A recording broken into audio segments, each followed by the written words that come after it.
இயேசு ஒரு முடக்குவாதத்தால் நடக்க முடியாத மனிதனை குணப்படுத்திய அற்புதம். ஒரு நாள் இயேசு கப்பர்நகும் ஊரில் ஒரு வீட்டில் போதித்துக் கொண்டிருந்தார். அந்த வீடு மக்களால் நிரம்பியிருந்ததால் கதவுக்கு வெளியே கூட இடமில்லை. இயேசு கற்பிப்பதை கேட்கவும் அவர் செய்யும் அற்புதங்களைக் காணவும் அனைவரும் வந்திருந்தனர்.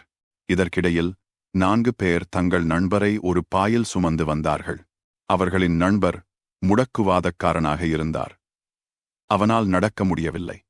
அவனை இயேசுவிடம் கொண்டு சென்றால் அவனை இயேசு குணமாக்குவார் என்று அவர்கள் நம்பினர். ஆனால் அவர்களால் கூட்டத்தின் வழியாக செல்ல முடியவில்லை.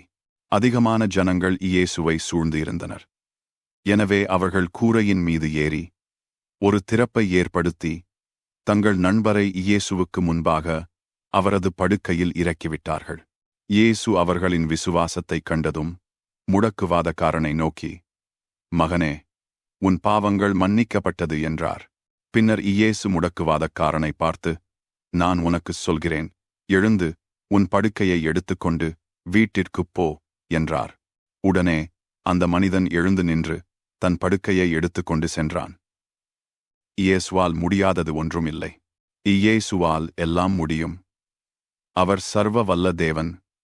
விசுவாசம் அற்புதங்களை கொண்டு வரும். இயேசுவை விசுவாசியுங்கள். அவர் உங்கள் வாழ்க்கையில் எப்படியான சூழ்நிலை ஆனாலும் இயேசுவால் உங்கள் வாழ்க்கையிலும் அற்புதம் செய்ய முடியும்.